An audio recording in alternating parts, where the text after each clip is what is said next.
Live from WRAL News Headquarters in Raleigh, your number one source for local news. WRAL News, coverage you can count on. A dramatic scene in Fayetteville. Police jump into the Cape Fear River to save a man who had jumped into that water. We are live with the story you'll see only on WRAL. And it is a messy noon hour. Not really a great way to start a weekend. Another system on its way. I'll show you what parts of the weekend you can salvage. And the Carolina Hurricanes are trying to regroup and reset for Game 2 of the Eastern Conference Final after losing that marathon game at PNC Arena. What the team says needs to be done to get a win on home ice. First, we are following two breaking news stories at noon. We've just heard from Durham police. They are investigating what they are calling an active assailant. This is in the 4100 block of Roxborough Street. Yeah, Chief Patrice Andrews in Durham will be having a news conference. We'll take you to that. And we have a crew on the way. Sarah Kruger will be there momentarily. We'll get a live update from her. The other breaking news story we're following, a man who jumped off the Person Street Bridge into the Cape Fear River in Fayetteville is safe thanks to the actions of several police officers. Thanks for joining us this noon. I'm Jeff Hogan. I'm Renee Chu. We're told 5 Fayetteville police officers jumped in after the man to save his life. Fayetteville reporter Gilbert Bays was on the scene shortly after this dramatic rescue. He joins us live from where this all unfolded. Gilbert. Yeah, Renee, I tell you what, it's pretty amazing. This is the Person Street Bridge that we're talking about here, and if you see how far it is down to the Cape Fear River, we're told that the Fayetteville police got a call that someone had jumped into the water, and that is when they jumped into action. Now, the call came in just after 9 this morning that someone had jumped from the Person Street Bridge. Fayetteville police officers were first on the scene. We're told 5 officers didn't hesitate to jump in the cold water and rescue the man who had jumped in. Now, the water may look tranquil right now, but looks can be deceiving. Recent rain and the pile of logs that are based near the train track bridge made that rescue operation very dangerous for the officers.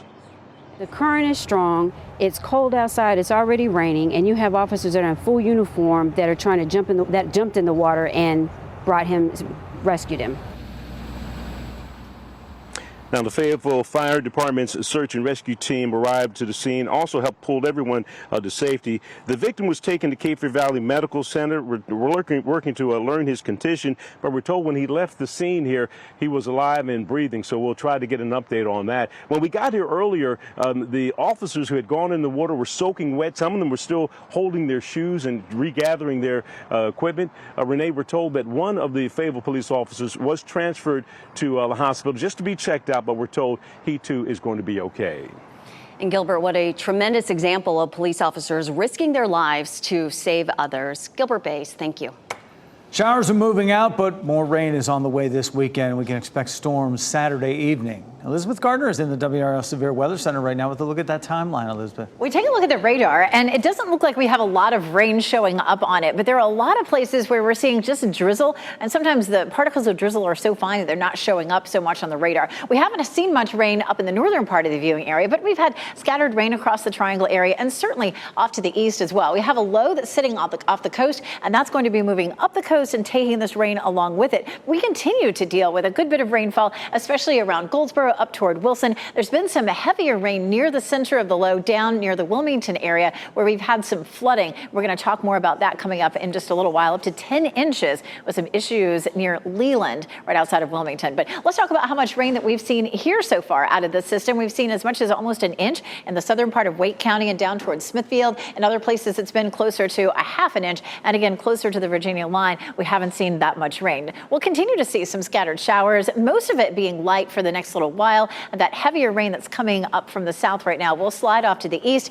and we should begin to dry things out as we get into the evening. I don't think we'll see skies clear until tomorrow, but we will be able to salvage part of the weekend, including Saturday. Most of the daylight hours Saturday will be fine. This is lunchtime. You can see some clearing here. Temperatures will be in the low 80s. And then we have a front that comes in on Saturday night. This is 8 p.m. We're starting to see that rain and some thunderstorms moving through. Then overnight between 9 and 10 in the Triangle, that begins to start stall off to the east, and gradually, as we get closer to lunchtime, we see that rain pushing off, and Sunday afternoon will be fine. So all day during the daylight hours on Saturday, and then Sunday afternoon, all should be fine for getting outside. We take a live look here at downtown Raleigh. We still have damp streets. It's a bit breezy. We have some rain falling right now. Temperatures are in the mid-60s, and it is breezy. Highs will be in the low 70s for this afternoon. We'll talk a little bit more about some flooding down in Wilmington coming up in a bit.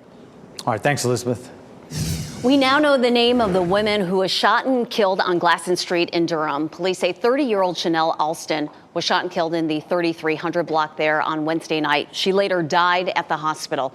Officers say the shooting did not appear to be random. They have not identified the shooter.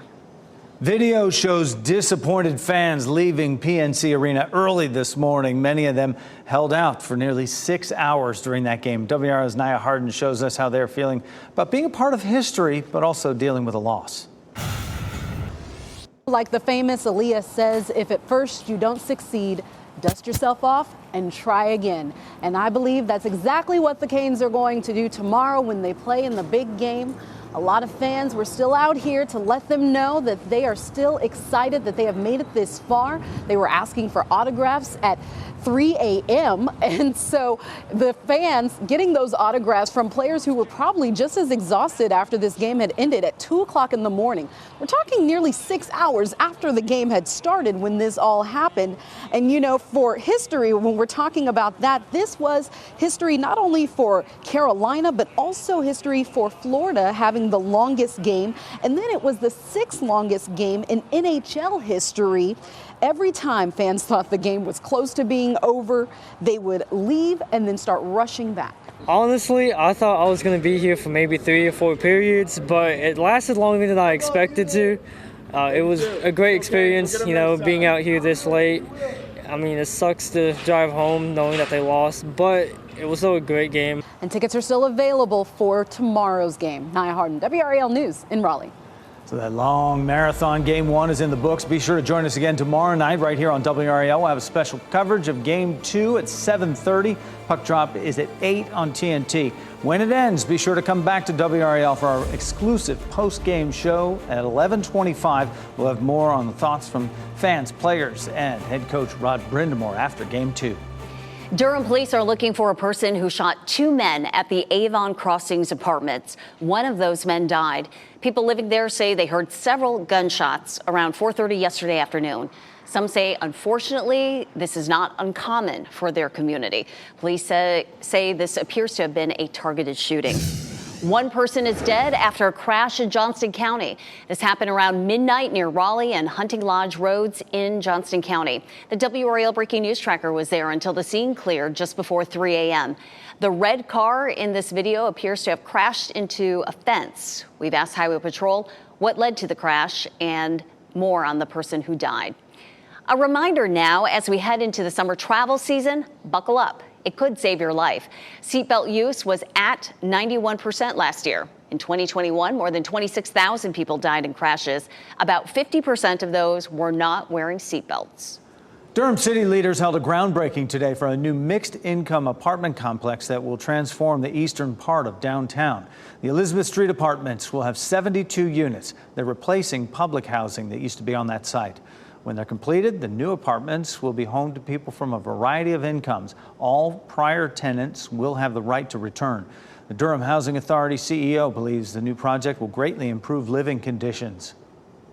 You look around, clearly public housing is failing us all. So what we're trying to do is, one, make sure our dorm is inclusive, and we want to make sure that what we're producing is allowing our public housing families to have an opportunity to succeed. The project was paid for by tax credits, ARPA funding, and from an affordable housing bond Durham voters passed in 2019. The apartments should be complete December of 2024.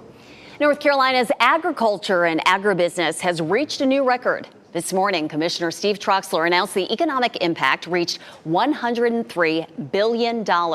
That's nearly double the amount from when he took office in 2005. When Commissioner Troxler took office in 2005, the value of agriculture was $59 billion. So you see, we've almost doubled the value of North Carolina agriculture. And that's due to our farmers and what they do and how efficient they become. Agriculture is North Carolina's #1 industry, employing about a fifth of the state's workforce. And agriculture is at the center of the annual Got to Be NC Festival, which is happening this weekend at the State Fairgrounds. The event starts today, runs through Sunday. There will be carnival rides, tractor parades, music, and food. Admission and parking are free. Each time you drive down parts of Glenwood Avenue, you're driving over the unseen underground ruins of Raleigh's lost streetcar system.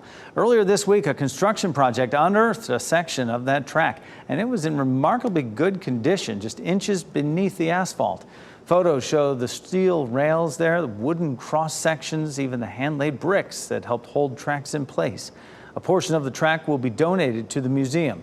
For the full history and a live video exploring the tracks, you can visit WRAL.com and search Hidden History. And happening right now in the WRAL Live Center, we are following some breaking news out of Durham. They say they're investigating what they're calling an active assailant. They are at the school right now, Excelsior Academy. They have this posted on their Facebook saying Pacific Avenue is closed at North Roxborough Street to Capitol Street, and the entrance to Excelsior Academy is closed. Police are on the scene right now. This is a picture of the school. This is Excelsior Classical Academy. They say, again, they're investigating what they're calling an active assailant. They are inside the school right now. We are hearing they have not found any shooter. They're just following up on reports. We do have a crew on the way. I want to show you exactly which street is closed. This is Excelsior Academy right here in between North Roxborough Street and Capitol Avenue. The Pacific Avenue is what is shut down right now. So if you were in that area, you will not be able to get through. That school is on lockdown right now. Again, we have a crew on the way. We'll bring you updates as soon as we have them. Thank you, Michelle. Meantime, next at noon, an unusual, potentially dangerous protest in Maryland. Why a man with a gun is pacing near a school bus stop. Also, another protest of sorts. Why people in Michigan are wearing wedding gowns with their arms chained and mouths taped shut. Plus, it's a big festival weekend in Raleigh. At 12:30, the potential traffic problems you might run into and how to avoid them. Download the new WRAL streaming apps on Roku, Fire TV, Apple TV, and Android TV.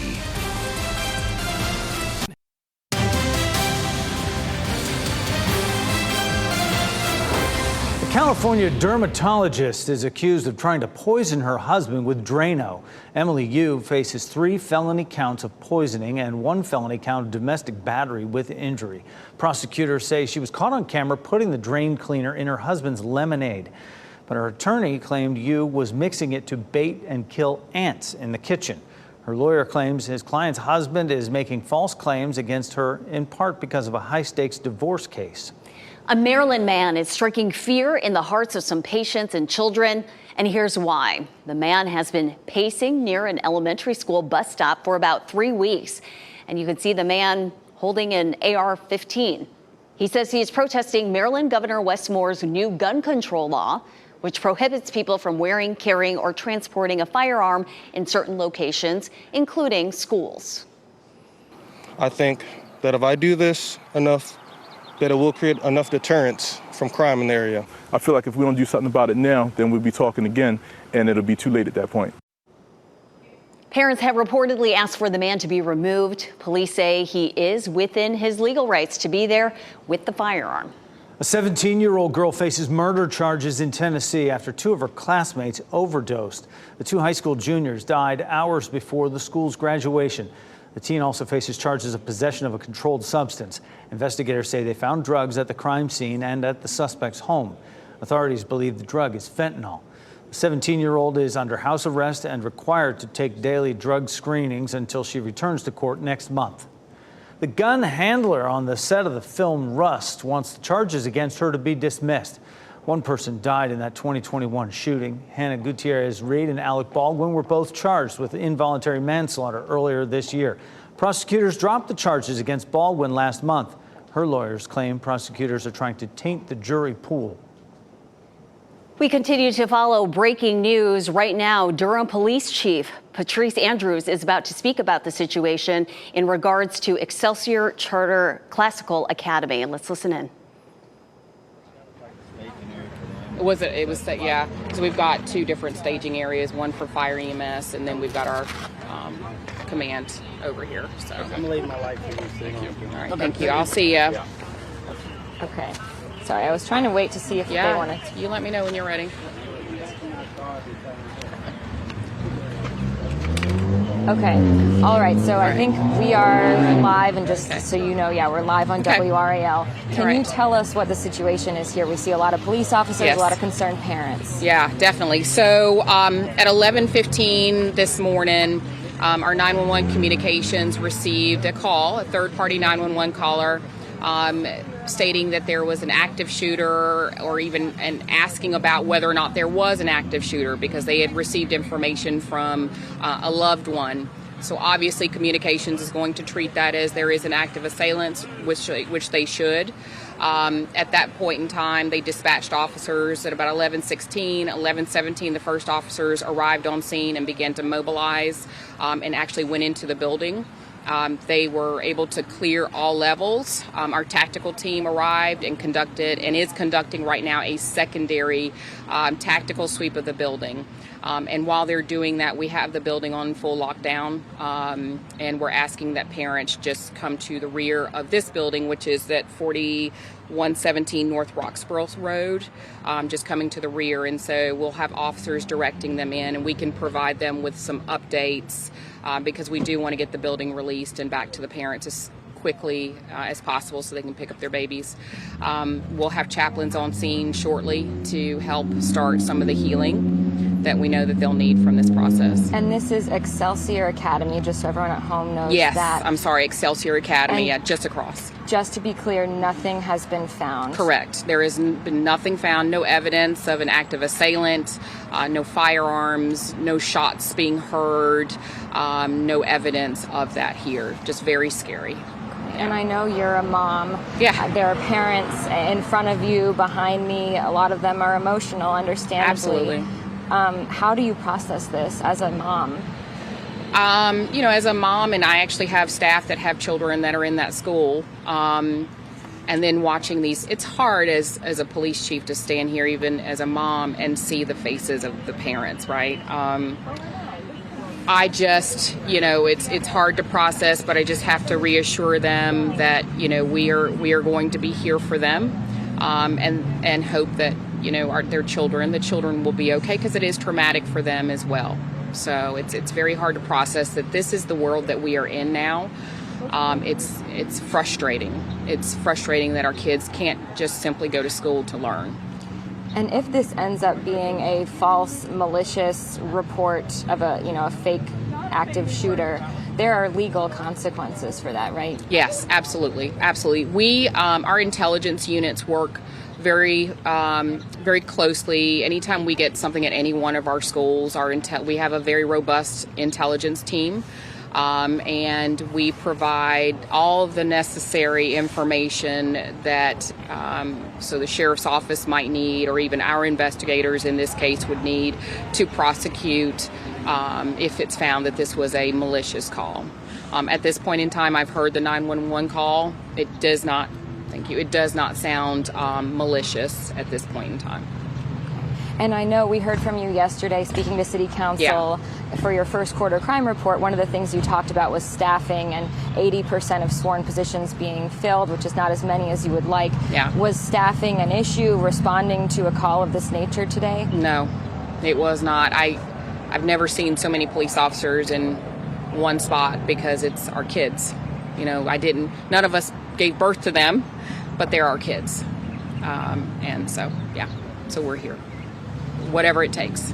And now what's next? You all are going room by room. And room by room. Kids are still on lockdown? Kids are still on lockdown. So we'll check in with our tactical folks to see if we can, if they have completed clearing the building. It's quite a sizable building. So I think there's at least 4 stories to the building. So they're going to go room by room until they feel that the building has been cleared properly.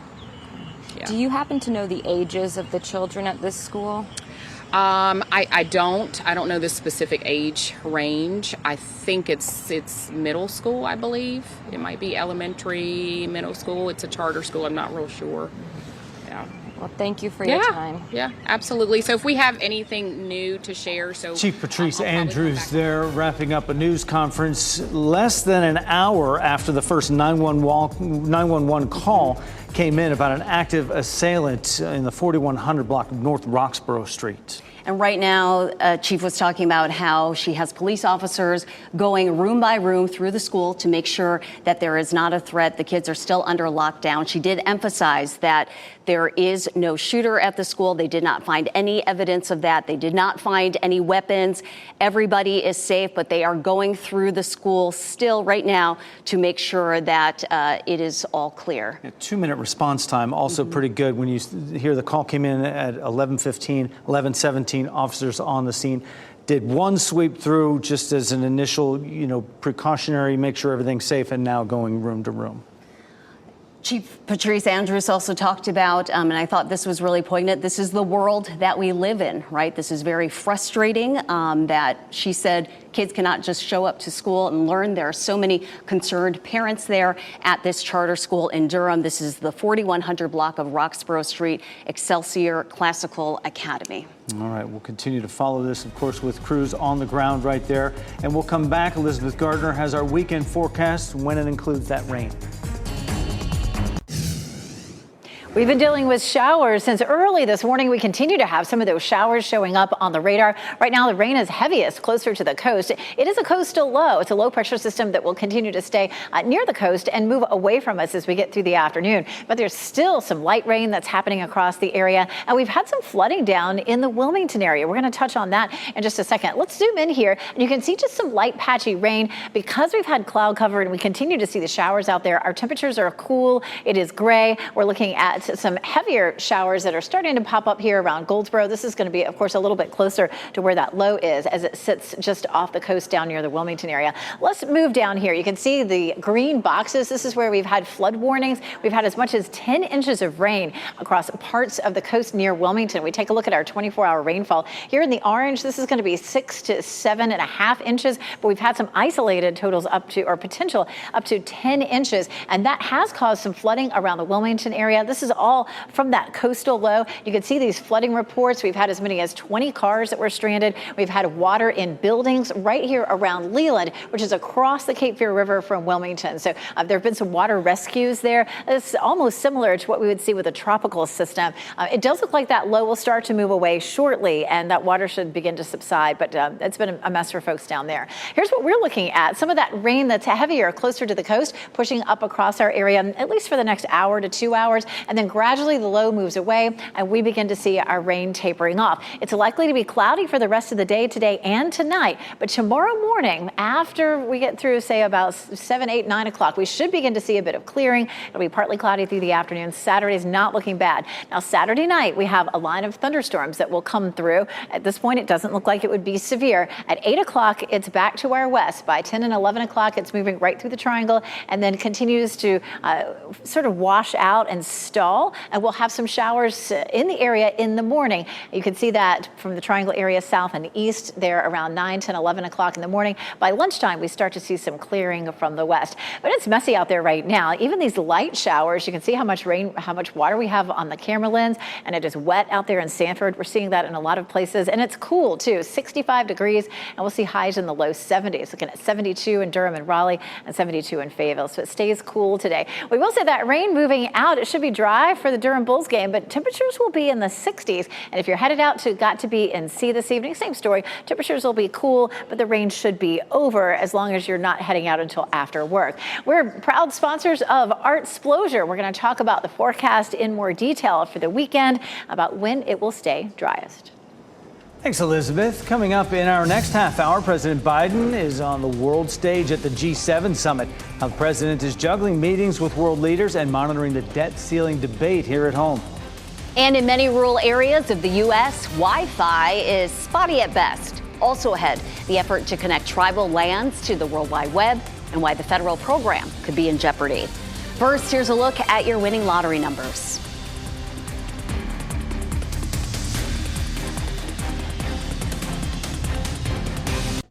Shot in 4K ultra high definition. Your number one source for local news. WRAL News. Coverage you can count on. The G7 leaders agreed to tighten sanctions against Russia and pledge financial support for Ukraine as President Volodymyr Zelensky is on the way to join them in Japan. While President Biden meets with the leaders of the world's most powerful democracies, the summit is being overshadowed by the debt ceiling crisis here at home. NBC's Bree Jackson reports. President Biden in Japan meeting with leaders of the world's largest economies as negotiators back home try to avoid an economic catastrophe. Look, we're not there. We haven't agreed to anything yet, but I see the path that we could come to an agreement. While overseas, the president is staying on top of debt limit talks, even leaving a G7 dinner early to get updates. On Thursday, Vice President Harris stressed what's at stake, echoing the administration's warning that a first-ever government default could spark a recession, cause the U.S. to lose millions of jobs, and damage the country's international reputation. This does not have to be a crisis. Our position is clear and simple. Congress must act to prevent default.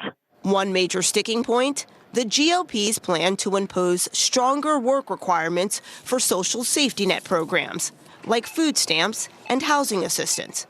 And so the ball is firmly in the court of the President of the United States and Senate Democrats to respond to what we've already done. The president has to have the option to say, these things go too far. They are not acceptable. I'm not going to harm American families. A growing number of Senate Democrats are signing on to this letter, calling on Mr. Biden to invoke the 14th Amendment.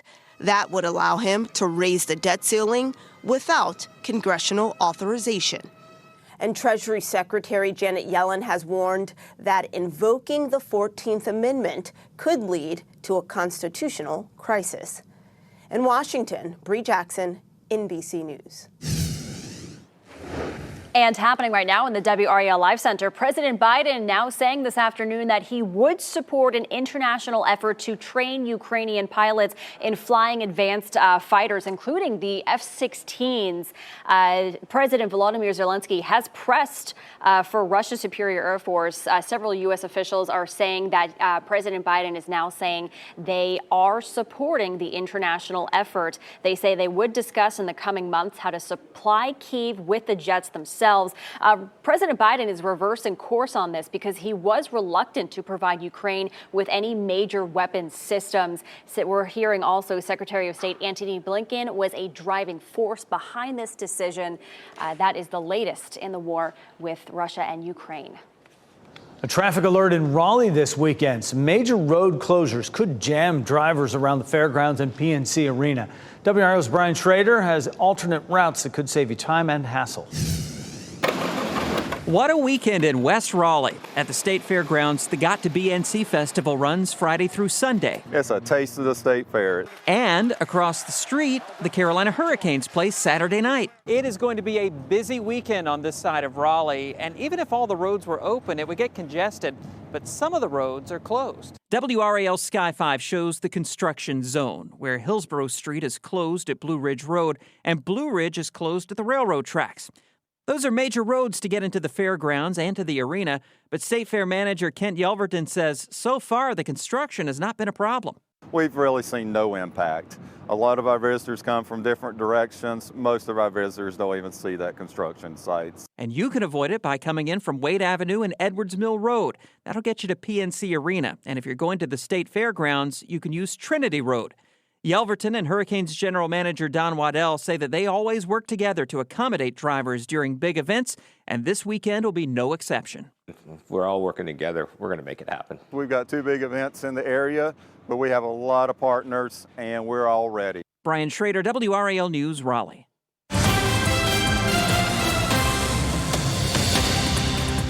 Our county-by-county coverage takes us to Moore, Lee, and Cumberland counties. In Moore County, Carthage neighbors can weigh in on a plan for an indoor shooting range to train law enforcement and first responders. Commissioners are thinking about rezoning a 40-acre property at Sand Hills Community College to make that possible. There will be public discussion about this plan next month. Need a new vehicle? How about office equipment, a mower, or even a backhoe? The city of Sanford will have a variety of surplus items available for auction on govdeals.com. The auction starts at 8 a.m. May 29th, which is a week from this coming Monday. The auction ends at 8 p.m. June 8th. People in Fayetteville are getting their child seats checked for safety by experts right now. The Fayetteville Fire Department is partnering with Safe Kids Worldwide to host a child passenger safety check until 1 o'clock in the Target parking lot on Skybo Road. Certified car seat technicians are there to check car seats, teach people about safety, and answer questions. A reminder, 3 fire stations serve as permanent car seat check stations in Fayetteville. They are on Rose Hill Road, Santa Fe Drive, and Hope Mills Road. First Lady Jill Biden is working to expand broadband connectivity for households living on tribal lands. The Biden administration's infrastructure bill tries to address this through the Affordable Connectivity Program. Millions of households depend on it. Zinli Esenwa reports the program's funding could soon run out. I live in the woods and I need Wi-Fi. Retiree Lori May is a member of Red Lake Nation in northern Minnesota. She lives on a limited income, and today she's signing up for discounted broadband internet through the Affordable Connectivity Program, or ACP, which risks running out of funding by 2024. There is a large need for internet service here. What is the Affordable Connectivity Program? The Affordable Connectivity Program is the nation's largest broadband affordability effort in our history. The $14.2 billion initiative is funded by the Biden administration's bipartisan infrastructure bill. And if Congress doesn't fund the program again or incorporate it into other budgets, it likely won't exist past 2024. ACP provides up to $30 off or $75 off on tribal lands of monthly internet services to households. It's a program meant to help families who are struggling to get online to stay online and make sure they have the connections they need to succeed in today's age. Families who qualify are those eligible for at least one of the following: free and reduced lunch, SNAP, WIC, Medicaid, federal housing assistance, SSI, and some veteran benefit and tribal assistance programs. For many Red Lake Nation members, ACP is a lifeline. We deal with poverty, so this program really helps out our people. As of May 15th, more than 18 million households have signed up, but still only 35% of eligible households are enrolled, according to the FCC. That was Zinli Esenwa reporting. The Affordable Connectivity Program has been criticized by some for a complicated sign-up process. The FCC says it is simplifying the application process for people to enroll.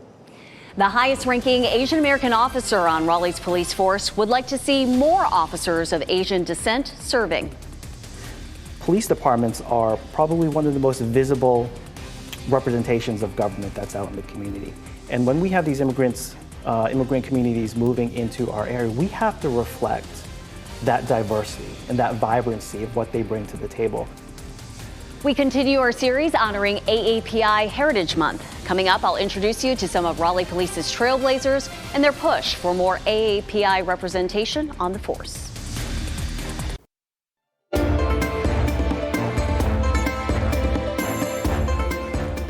It is AAPI Heritage Month and National Police Week. Departments strive to represent communities they serve. Asian Americans and Pacific Islanders are underrepresented when it comes to law enforcement in Raleigh. I talked with some Raleigh police trailblazers and their push for more AAPIs on the force. We as law enforcement officers, there's a brotherhood and a sisterhood. Lieutenant Jason Borneo has served with Raleigh Police for 17 years and counting. He's currently Raleigh's highest-ranking Asian American police officer, a career his parents who immigrated from the Philippines never imagined for their son. What did your family think when you told them that you wanted to become a police officer? Surprise and shock. I think, especially in the Asian American culture and for a lot of Asian American families, the trajectory is science, technology, engineering, and math. Borneo says his parents came to the U.S. with nothing, but worked to make this their adopted home. That inspired him to serve and protect. We have to reflect the community that we're serving. 9 Asian American officers serve on Raleigh's police force, making up 1.3% of officers. That's well short of the 4.8% AAPIs represent in Raleigh's population. Why is representation so important, especially from a law enforcement perspective? Yeah, we know that trust has eroded with law enforcement. In order to build back that trust, We have to be out there in the community. I am Japanese American. Gerald Takano retired as a Raleigh police lieutenant in 2017 after 25 years. He was one of 2 Asian officers to first serve in the capital city. Takano says his early days as an officer attracted curiosity. It would almost daily or weekly someone would call me over, and nothing more than just very friendly say, "Hey, you're not African American and you're not white. What are you?" And I'd tell them, "Well, I'm Japanese, by heritage and stuff." And they said, "Oh, well, very, very good," and stuff like that. And then the funny part would always be that they'd say, "Well, and you also speak very good English." Borneo says his background helps in his community policing. Because I can identify with a lot of folks that, for me, seeing my parents struggle with language, struggling with the acclimation to the culture and the country, gave me some level of incentive to make sure that those that are immigrating here know that there are folks that are supporting them. Is there a new concerted effort to try and recruit from different backgrounds? Yeah. So I think we have some work to do. I think Chief Patterson has instilled a number of different incentives to draw in, to recruit from different parts of the country, from different backgrounds. We got to move that needle upwards. I checked with police departments across our viewing area. No surprise, the higher numbers of AAPI officers are in the Triangle. Durham has 6 AAPI officers and 1 recruit, making up 1.4% of its force. Cary has 5 AAP officers, which account for 2.8% of its force. Morrisville has 2 South Asian officers, and Apex and Chapel Hill each have 2 AAPI officers. Take you back out to a live look at Excelsior Classical Academy in Durham, where police responded to a call about an active assailant in that area. Everyone is safe right now. Sarah Kruger is there with us, our WRAL Durham reporter. She'll talk live with a parent on those grounds after the break. Right now, we want to get you back to that breaking news we are following out of Durham after someone called police reporting a threat at a charter school. WRAL Durham reporter Sarah Kruger is live there now at Excelsior Academy. Sarah, we heard the police chief talking earlier. Students are safe. There was no threat, but you've been speaking with parents who are certainly shaken up about this.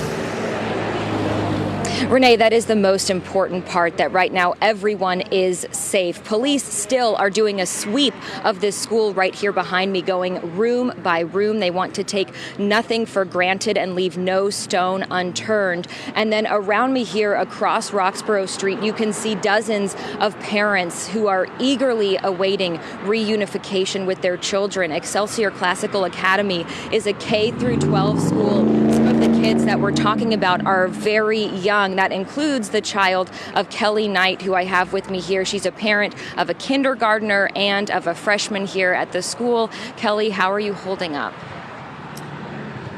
I mean, as best as you can. I'm trying to keep it together so that my kids are not even more afraid when they see me upset.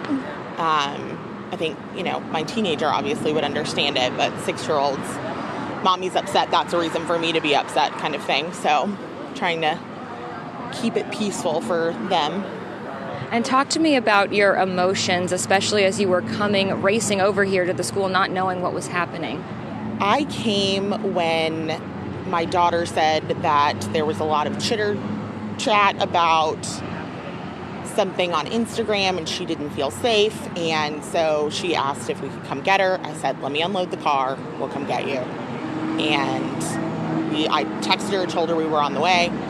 I drove up to this and I lost it in the car. I was like, sobbing. I just want my kids, because at that point we didn't know that everyone was safe. So yeah, it was scary. And looking at this, at all of you moms and dads waiting for your kids, as a mom myself, my heart breaks for you all. And I just can't imagine being in your shoes. Is this something that you worry about every day when you drop your kids off? Every day, because you never know. It happens all the time. And so we never know if we're dropping our kids off and that's the last time we're going to see them. We have no way of knowing that. And your kindergartner, how are you going to try to explain to him what's been happening? I mean, he's been on lockdown for quite some time now. I think I'm just going to frame it as the police and the school doing the absolute best they can to make sure that everyone is safe no matter what. Because they have to treat every threat as reality, right? So while this was probably just a mix-up and not an actual active situation, they're going to treat it like it is and make sure our babies are safe. And I think that's what I'm going to try and make sure he knows. Thank you, Kelly, for your time. Again, all of these parents here just waiting to get the word that they can go across the street and go see their children. So we are going to stay out here for that, and we'll keep you posted on any developments. Jeff and Renee. Sarah Kruger, live in Durham. Thank you, Sarah. It was great to hear from that parent talking. Such a roller coaster of emotions for the parents and for the staff and students there. Certainly no threat, no attacker, no weapon found. That's good news, but a lot of frustration as well. Well, her words ring out about dropping off kids and wondering, if today is the day. We'll be back. Elizabeth Garter's going to have a look at our weekend forecast coming up as you look live at the Deep app in Durham. Continuing to track light rain around the Triangle area. It's a little bit heavier closer to the coast. Of course, this is where our low pressure system is, and it will continue to move off to the northeast. But right now it is spreading a good bit of rain into eastern North Carolina, and we're seeing a little bit of that in the eastern part of our viewing area. We'll zoom in right here around the Triangle area. Some patchy light rain around Wake County, stretching all the way back toward the Triad area, down through the Sandhills, and stretching as far north as up here around Franklin County. We're not seeing too much north of Rocky Mount, but we'll continue to see the rain in our eastern counties for at least a few more hours. Here's a look at our high resolution satellite, and you can see, even though it's not really raining this far west, lots of cloud cover. So it's going to be a while before we clear out. It's not likely that most of us will see much sunshine today, and it should stay fairly cloudy tonight. But tomorrow we'll be back to some sunny skies as this whole system moves away from us. Here's a look at Goldsboro. Goldsboro is breezy and wet right now. We're seeing the showers falling here in Apex. Right now in Chapel Hill, we've begun to dry out a little bit. Chapel Hill's just far enough north and west that we haven't seen as much rain. But taking a look at Clinton, Clinton is definitely wet at the moment. Here's a look at our low pressure system. It is continuing to move up the coast. Of course, we talked about Wilmington earlier, where we had one of the high schools, Brunswick High School, was flooded. Several water rescues, as much as 10 inches of rain. As the low moves off over the next 3 or 4 hours, things should improve there. This is the system that will arrive here for tomorrow night, bringing a chance of showers and thunderstorms. And we're looking at some dry conditions between now and then.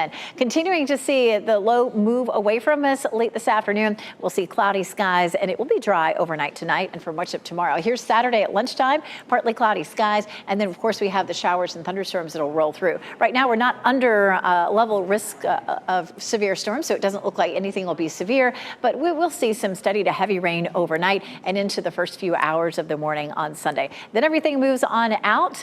We are proud sponsors of Artsplosion. A lot of the morning crew will be out there at different times, emceeing stages. Partly cloudy Saturday. Saturday is going to feel pretty good, 83 degrees. We will see some late evening thunderstorms that'll continue overnight, and we'll wake up to some rain on Sunday morning, but it should be all out of the viewing area by lunchtime. We'll see a high of 78. So during the daylight hours on Saturday and then Sunday afternoon will be good times to get outside and enjoy all of the events that are happening. So many festivals going on this weekend. Of course, we get into next week and it looks comfortable. Upper 70s to low 80s. Overnight lows will be in the 50s.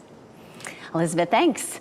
NBC News Daily is next on WRAL. Your next local news update coming up in 30 minutes. And you can get breaking news updates anytime with our WRAL News app. Have a great, safe weekend.